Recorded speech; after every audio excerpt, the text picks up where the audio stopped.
नागेश्वर दुबे वार से पहलवान वाली भाई यार से क्रांतिकारी वाली हुई जाए। 4 लाइन भूमिका के भाव से आवा।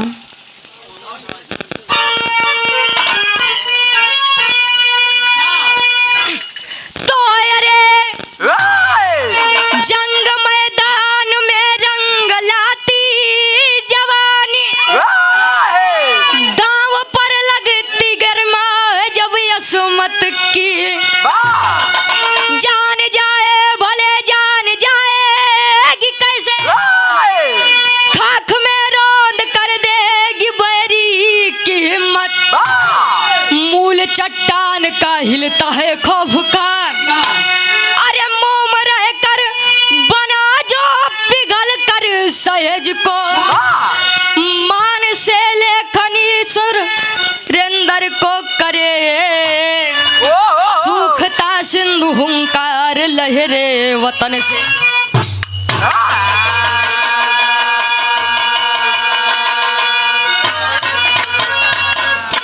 मान से लेखनी सिंधु नमन कर रही, सूखता सिंधु हुंकार जाने वतन से। वीर होते कैसे हैं? जो सामने से वार करें ना कि पीछे से वार करें। वीरों के बारे में गुरुजी बड़ी बढ़िया लाइन लिखे। कैसे?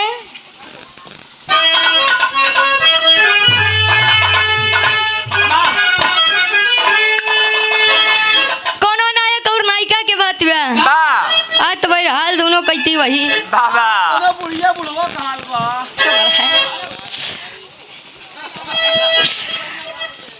आज डगलस पहलवान एकदम परेशान है। आज इनके नया नाम करना बा। लड़कियां लड़कों से कही का अरे मैं नाजे हुस्न हूँ, मैं नाजे हुस्न हूँ, तुम मेरा एक काम करो, अरे मैं नाजे हुस्न हूँ, तुम मेरा एहतराम करो, तू अपनी मस्त जवानी हमारे नाम करो, तू अपनी मस्त जवानी हमारे नाम।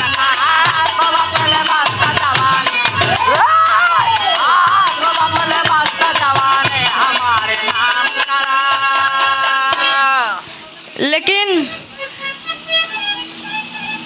आगे लड़कवा कहे का अरे तेरा सलाम करूं, तेरा सलाम करूं, गा तू मेरा एक काम करो, कि तुझे सलाम करूं, गा तू मेरा एक काम करो, जवानी नाम है मेरा मुझे अरे सलाम करो। वाह भैया।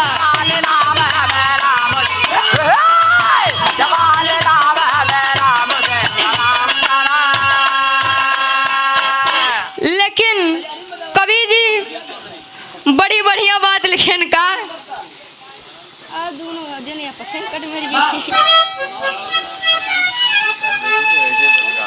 अरे बाजू में दाम है तो, बाजू में दाम है तो, अरे पंजा मिला के देख लेना, अरे बाजू में दाम है तो अब पंजा मिला के देख लेना, हिम्मत नहीं है तो फिर आके मजा देख लेना।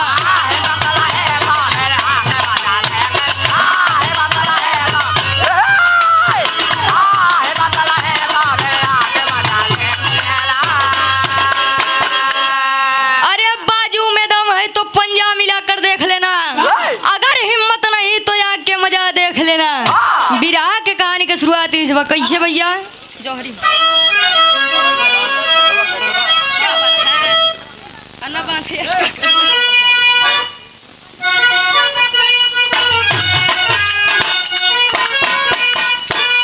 और इस भाव को समझते हुए आप हमारे घर मलिकार साहब, आप आदरणीय श्री श्यामलाल ITO ऑफिस दादाजी के द्वारा अपन न उछल अब बेइज्जती भाई प्रभु ने हाँ इज्जती नहीं भी क्या करबे लेकिन खोपड़ाई खोपड़ी न तरी बड़ी भी है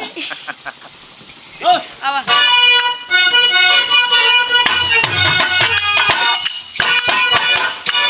अरे तो यूपी प्रांत के अंदर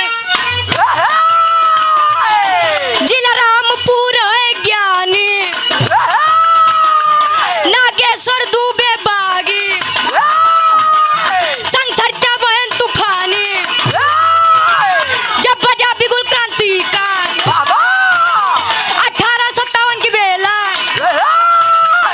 लाल चंद्र रेखा का बन गया बहादुर चेला सट्टा बहन थी संग में भाई का हाथ बटाती जहाँ सभा गौरव की वहाँ गोला बरसाती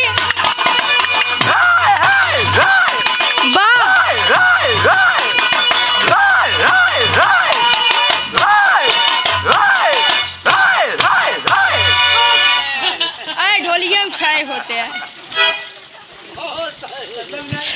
यूपी प्रांत के अंदर विराह के कहानी आप सब समझ ले कहानी एकदम शॉर्ट बा आसान और पूर्ण विश्वास बा कहानी समझ में जरूरी है अब भैया देखा उनके खान तो ना बने हमसे आज हमारे गांव में पहलवान जान ले कुछ खाए पिए नहीं बैठे का दूसरे का खाता है पाल बिरादर से आवता का हो पिए कर रहा है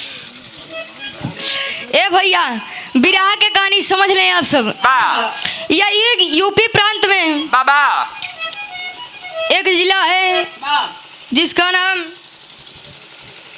रामपुर बताया गया जहाँ दो भाई बहन बागी नागेश्वर दुबे और सरिता बहन दिखाई भारत देश ऐसे ना आजाद भवा बड़ा खून पसीना बहाव तब जाई कि आज इतना बढ़िया बैठा है ना जाने कितनी पत्नियों का सिंदूर धुल गया ना जाने कितनी माओ के बेटे छिन गए ना जाने कितनी बहनों की भाइयों की कलाई सुनी हो गई ए भैया गलती से मिस्टेक हो गया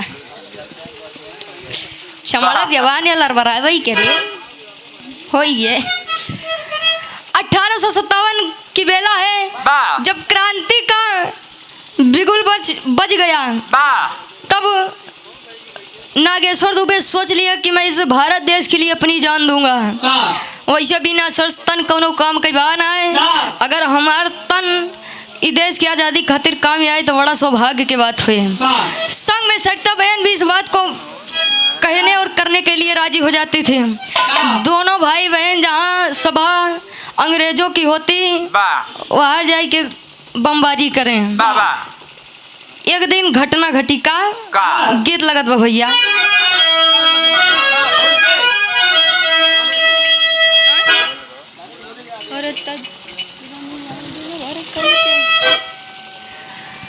कोनो दुल्हे के वर्णन गुरुजी करते हैं चौलरिया के भाव से आओ भैया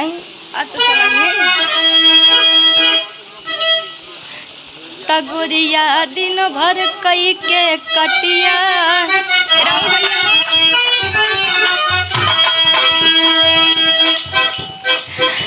तगोरिया दिन भर कई के कटिया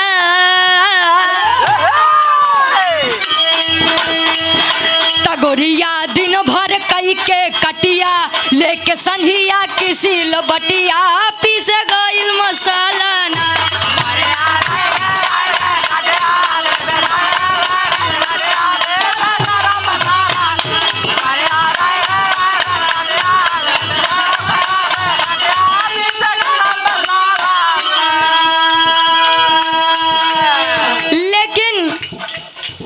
इस भारत की भूमि पे अनेकों अनेक वीर पैदा हुए हैं जगह बखान करे लगा वर्णन करे लगा तो इतिहास के पन्ना कम पड़िए स्याही कम पड़ जाए कवि जी अपने गीत के माध्यम से इस गीत को सजाए कैसे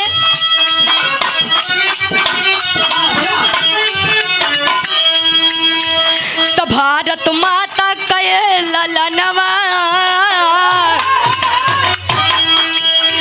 तो भारत माता कहे ललनवा, बांध सिरवा पे है कफनवा, खेल खूनी होलिया।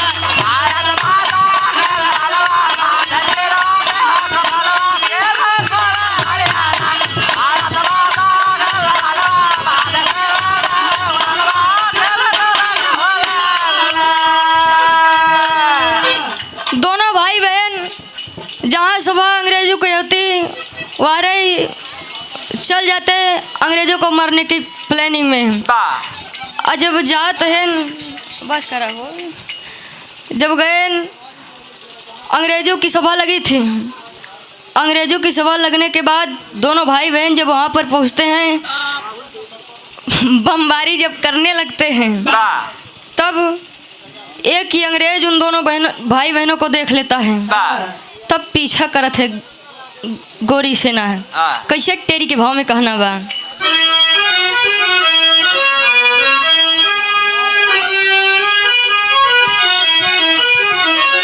और इस भाव को समझते हुए आप हमारे ग्राम के ही हमारे धर्म के चाचा जी, आप आदरणीय श्री इमरे नरेंद्र चाचा जी 20 रुपए का महान आशीर्वाद गोड़ छुके पहली बार लाख लाख आशीर्वाद के चाह रहे हैं।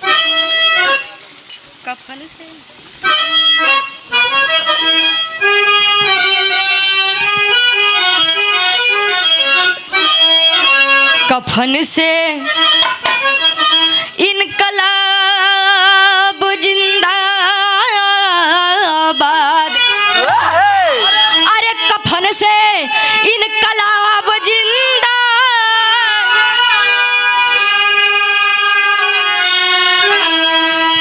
कफन से इनकलाब जिंदाबाद, तो धरती पर क्रांति की ज्वाला जले वतन से, कफन से इनकलाब जिंदाबाद, कफन से इनकलाब जिंदाबाद, कफन से इनकलाब जिंदाबाद। एका नारा जे दिन होए इनकलाब जिंदाबाद, जान ले बड़ी बढ़िया बात बताई कि गया है। अब वाले कहीं पहले वाले देखा काम वाली बात बतावे हैं, अब वाले कुछ गदे कहीं काल करे सो आज कर, आज करे सो परसों। ई गदेला दोहा बनैली है, जो नहीं आज बाबू का कल करा, जो कल बाबू का परसों करा है। कौनो दिक्कत नहीं बे, जिंदगी ऐसे कटते ही है। लेकिन गीत बदल गई कैसे,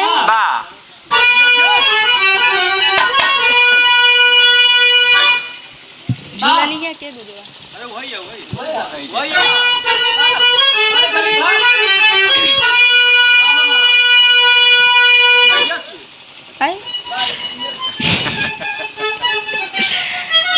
ई गीत के स्वर्गीय गुरु श्री रामदेव यादव जी का भाई अपने जवानी के आलम में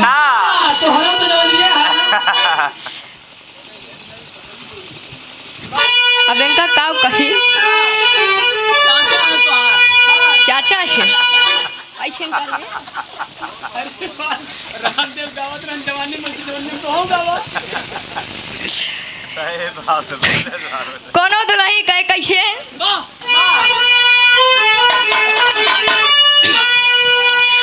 अरे ता झुलनिया के गुजवा,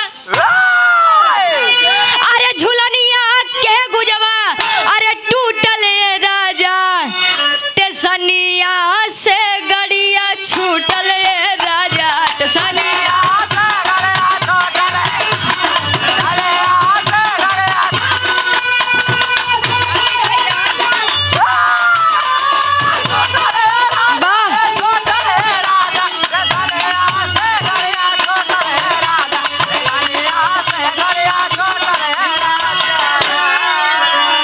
लेकिन तर्ज से बढ़िया गुरुजी फर्ज में लिखेन का लिखेन, अरे तमाता कहे, अरे माता कहे, अरे ललकार बीरवन के जवनिया बनी गए अंगार बीरवन के जवनिया।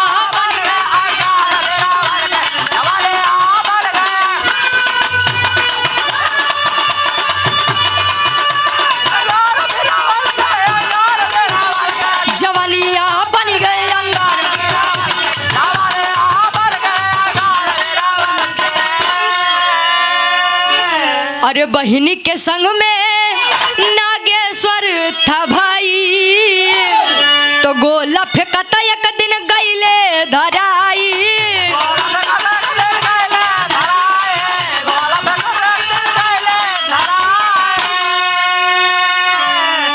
अरे निकली है शोषित के, अरे निकली है शोषित के धार वीरवन के, जवानिया बन गए अंगार वीरवन के।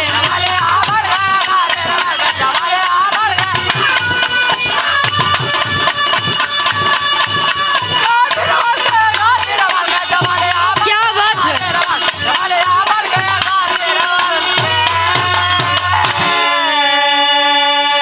जवानिया बन गई अंगार वीरवन के।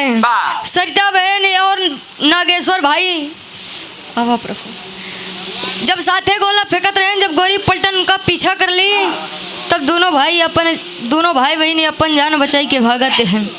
और जब भागत हैं तो रास्ता में घटना घटी। कैसे भैया? पापट के भाव में कहना बा।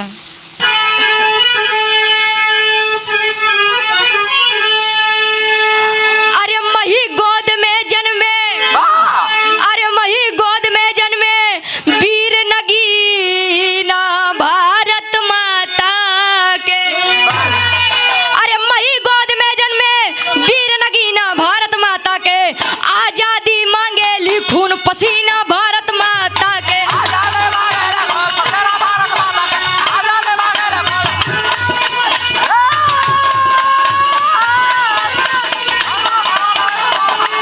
अरे जिया राहुल भैया।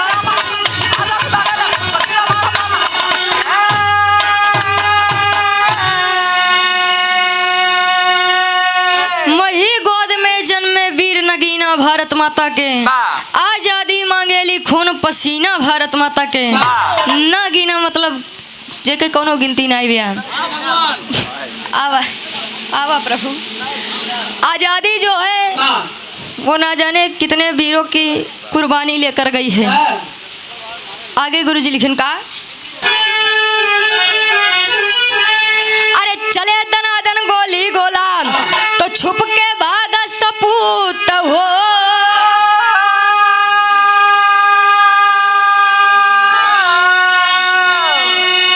कैलस पीछा गोरी पलटन सेना रही अकूत हो।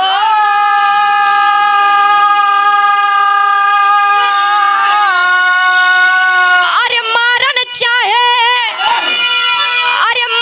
चाहे गोरे नीच कमीना भारत माता के, तो आजादी मांगेली खून पसीना भारत माता के। आज दोनों भाई बहन को गोरी पलटन पीछा करती है, तब घटना घटती है। सरिता बहन बागी नागेश्वर दुबे के साथ चलते चलते एक खाई है, उसी में गिर जाती है। और जब गिरे तब गुरुजी आल्हा के भाव में लिखे बड़ी बढ़िया बात।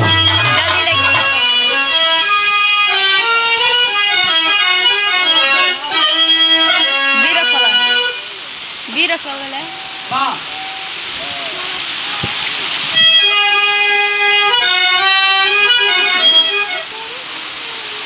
हम देते या पकड़ी हैं। अरे तक खून में समाइल बाटे आजादी चुनरिया भैया, तो देशवा के लाखों पुत होले कुरबा।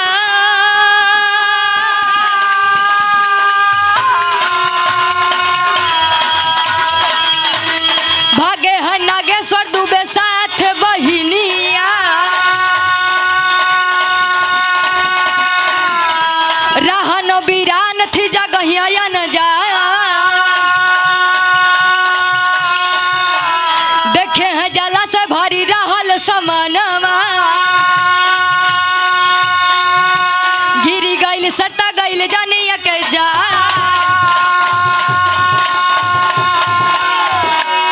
अरे इनकलाब नारा बोली नागेश्वर जवनवा, तो झूल गईले फसिया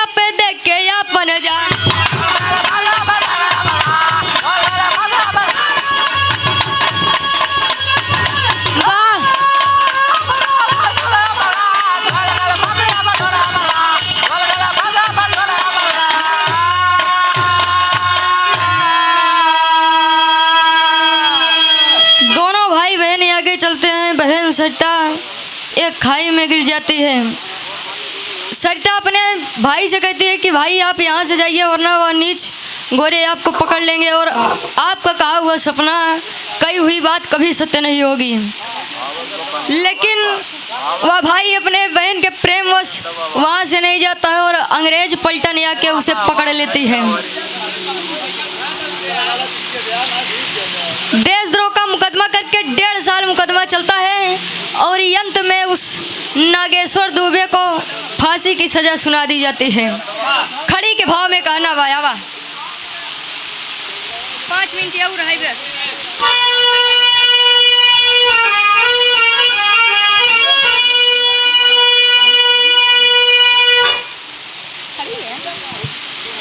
अरे झूले कितना हीरा अरे फांसी का झूलना अरे झूले कितना हीरा अब फांसी के झूलना तो पहिने हिंद के धरती आया जादी गए।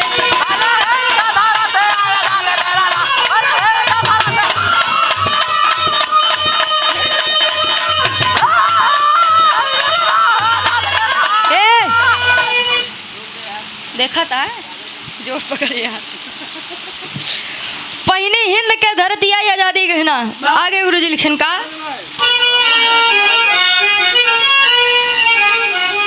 अरे अमर सपूतन के बाटे अमर कहानी हो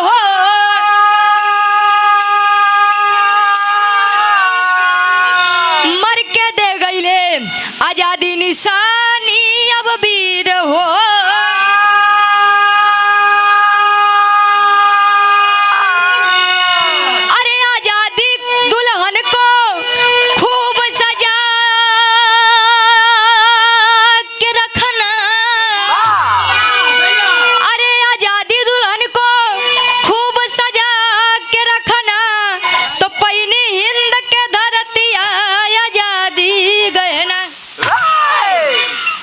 भारत देश खातिर न जाने कितना सपूत अपन जान दे दिन है, लेकिन आज वाले वहीं इंस्टा वहीं फेसबुक वहीं ट्विटर में सब परेशान है,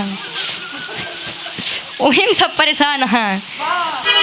आखिरी में खानदान का परिचय कैसे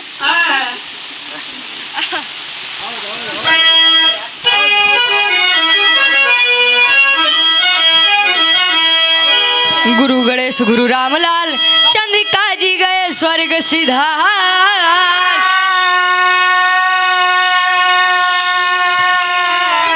अरे कथन करे कवि राधे श्याम सुरेंद्र राम आधार।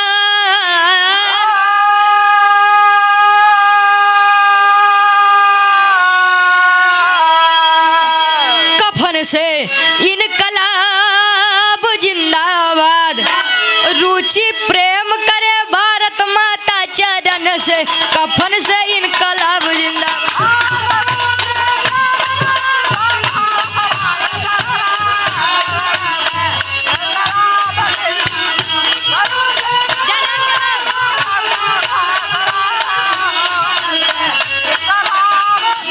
जन्म जन्म का साथ है तुम्हारा हमारा हमारा तुम्हारा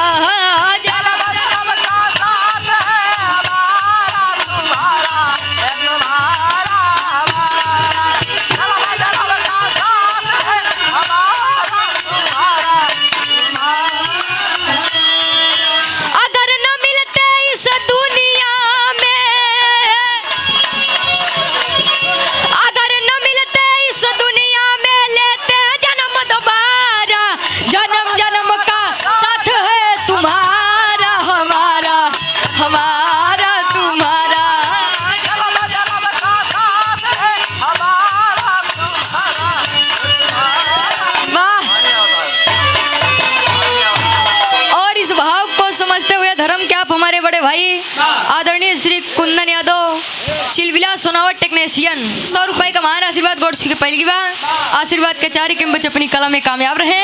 अब मुस्कान चंचल जी के नंबर पर